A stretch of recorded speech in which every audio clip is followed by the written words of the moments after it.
If you've never been in a recording studio, your first experience can be intimidating.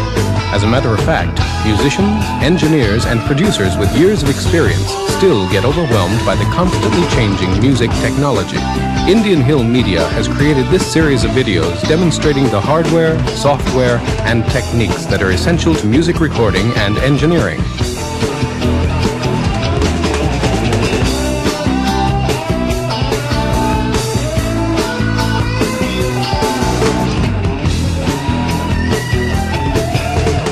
With hosts Gary Mraz,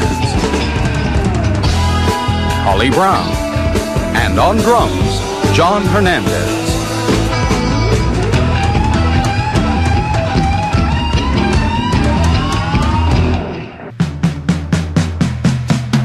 The Indian Hill Master Sessions videos are a series of comparative studies of microphones and their applications. The basis is the A-B comparison, a controlled study format that most engineers are familiar with. How does microphone A sound under the same conditions as microphone B?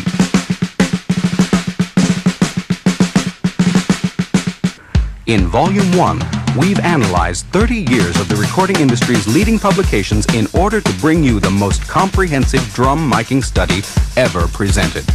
This video is your opportunity to see and hear the miking choices and techniques of the masters of the recording art, past and present. We've compiled a session database that includes the microphones used on each drum, the placement, the studio, the engineer and producer, the artist, production name, and date. And from this database, we've determined by percentage the consensus in microphone choice, placement, and theory. The microphones used in this study are a statistically chosen collection that range from the common to the exotic. With a single listen, you'll hear subtleties and differences that would have taken years of experimentation and comparison from a vast microphone collection few are fortunate enough to have at their disposal. Because today's masters use a combination of old and new hardware and techniques, we provide you with an historical overview that highlights the differences between close and distant miking, solid-state condenser mics, and dynamic mics.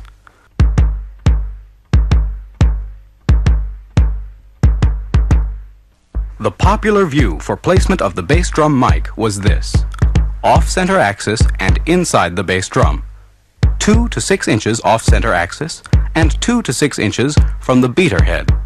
An alternative is the use of a condenser microphone, outside and in front of the bass drum 2 to 3 feet, alone or in combination with a dynamic inside. We will preface each section, bass drum, snare, hi-hat, and overhead, with a graph depicting the percentages of the engineers in this video that preferred each particular microphone. At the end of each of the sections is a complete list of the mics chosen by the engineers for each drum in our study. Keep in mind that many of the engineers and good engineering practice require different mics in different situations. There are certain microphones that turn up over and over again. They're not the newest, or perhaps the most elegant, but a lot of engineers rely on them for their sound. One of those is the Sennheiser MD421. A look at the specs for the Sennheiser MD421 shows a smooth 5 decibel increase in the range above 3 kHz. This characteristic accounts for its ability to bring the plastic head out, its snap. The MD421 is a dynamic with a cardioid pattern and a 5-position bass roll-off switch.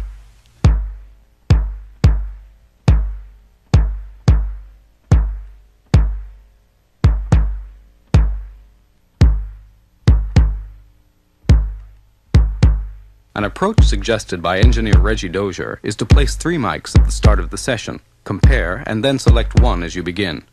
One of the 3 he relies on is the Electro Voice RE20 or PL20. This microphone's response is quite flat from 80 Hz to about 6 kHz, down only 2.5 dB at 50 Hz. In comparison, the MD421 is down 5 dB at 50 Hz. The RE20 has a strong bottom end. Heavy is how Dozier described it, and it's another good choice live.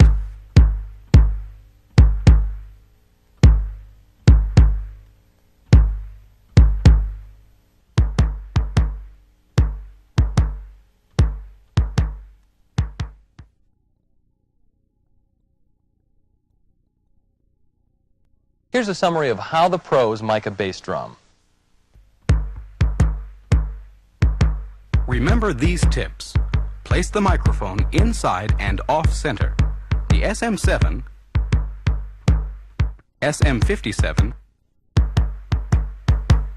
MD421 and the M88 provide a presence boost. The RE20, D12, and the U47 a strong bottom. This selection represents the most popular microphones in our study. Of course, combinations are endless. A dynamic such as an M88 or a 421 placed inside the bass drum with a condenser a few feet in front can also give great results.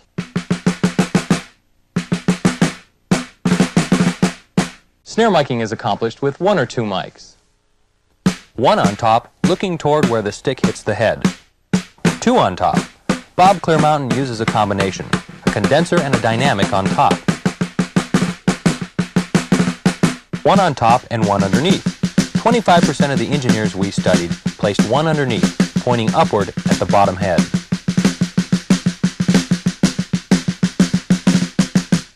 Snare drums are generally recorded by mics with a cardioid or hypercardioid pattern. The width of the pattern or its depth of field determines how much hi-hat and close tom-toms it will hear, and those dynamics mixed with the relative strength of the drummer's snare stroke is the determining factor in your choice of a microphone. For example, a drummer with a weak snare stroke and a heavy hi-hat hand would call for a microphone with good off-axis rejection. A hypercardioid such as a 441 provides such a response.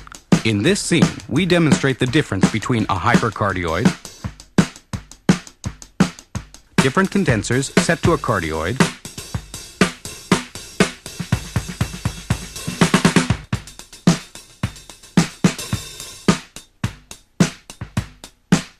and a dynamics cardioid. Although John's touch remains consistent, the microphones have very different off-axis response to the hi-hat. Some just pick up too much hi-hat. You may prefer one mic over another, but often, especially for the snare and toms, it's the drummer's hi-hat and cymbal technique that determine your choice of microphones.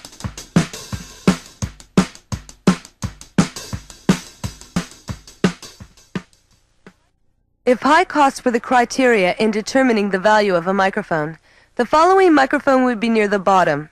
But instead, judging by its popularity in our survey, the Shure SM57 was at the top. In music engineering, it's a good lesson to remember. 48% of the engineers and producers we studied chose the Shure SM57. 16% chose it for their bottom mic also. The SM57 has a cardioid pattern with a strong proximity effect. Its response rises 5 dB from 2 to 5 kHz, dropping to unity at 7.5 kHz, then rises 5 dB again around 9 kHz. Its response is very effective for the snare drum. It brightens the snare and adds crispness to the hi-hat. Its cardioid pattern also features good off-axis rejection of high frequencies, down 10 dB at 10K, 80 degrees off-axis. 18% of the engineers in our study also preferred the SM57 on the top and bottom of the snare. The engineers who preferred microphones on the bottom of the snare generally reversed the phase of the bottom with the rest of the drum mics. Reversing the phase of the bottom mic with the rest of the set diminishes bass drum leakage into the bottom snare mic. The AKG C451-452 was very popular in both the studio and live applications. The C452 is a condenser with a smooth linear response, used on the snare with a 10 or 20 decibel pad and a CK1 cardioid capsule. This mic sound was described as clear and pointed.